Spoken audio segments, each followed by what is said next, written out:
Hey everybody, right here at Orchestra Farm. It's a rainy day. I don't know if you can see this, but I'm pretty stoked.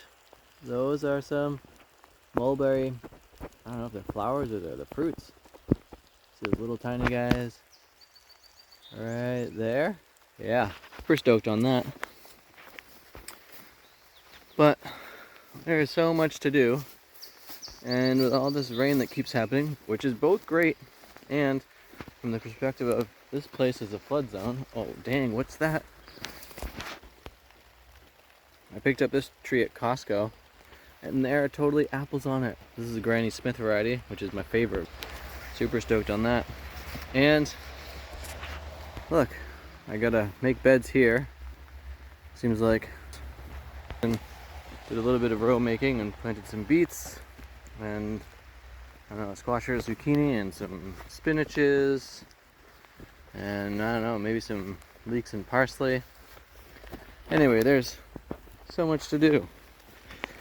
And it's like January out here, so it's like, I don't know, I'm dealing with Celsius, so it's like maybe 14 degrees out. You can see like all these beans have been in the ground for a couple weeks, and same with those sunflowers, and they're really not doing too much, which is a degree of, oh, that's fine, and here's some zucchinis.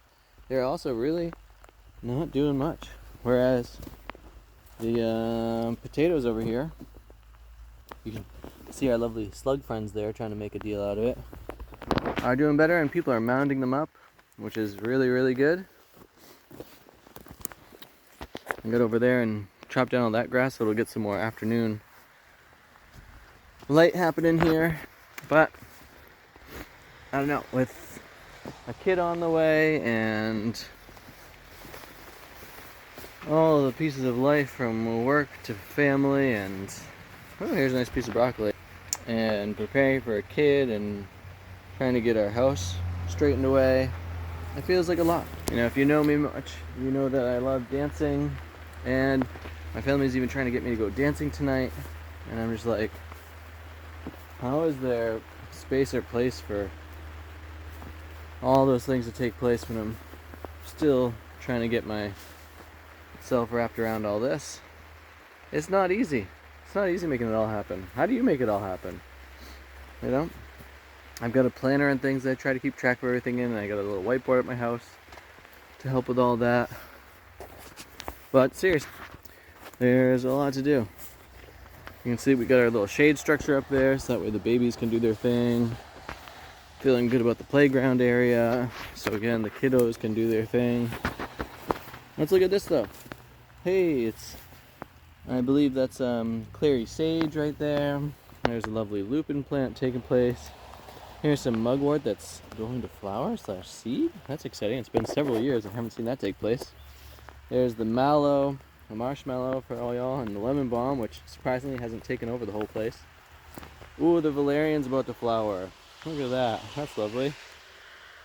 And of course, comfrey's doing his thing. I gotta make some more compost tea. And Solomon seal here, which I need to weed around because I love this thing. It's an edible too, which is pretty nice.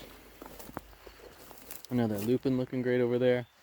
And there's a whole bunch happening in that grass patch, but talk about that some other day.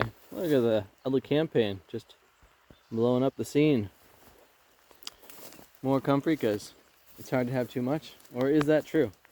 And look at this epic chocolate mint here. Oh yeah, living on that. Sometimes it's good to just focus on the things that we love. So I'm hoping to do a fire here in a barrel this weekend when we have some friends at the farm here to play, and to basically burn up all these materials that are no longer serving us. Take those tires, pick up some bolts and nuts and washers, and make that into a little play structure. And there you can see my task this evening, which is finish rototilling that area for as much as able to be rototilled, given that it's like a swampland over there.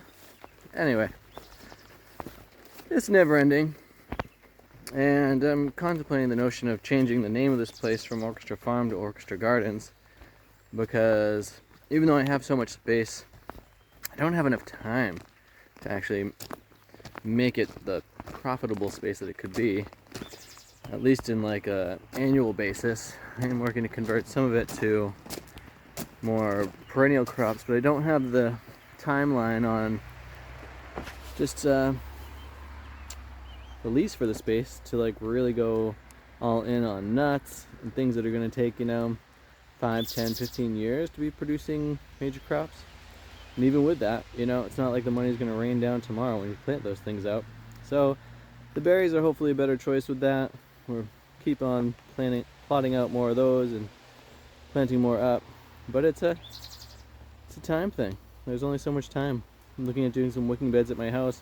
I'll give you a walk around my house sometime soon. Hey, with all the things that are going on in mid-June when it's supposed to be, you know, peak summer, and we're in January out here in the Southern Gulf Islands out in British Columbia, have too much fun.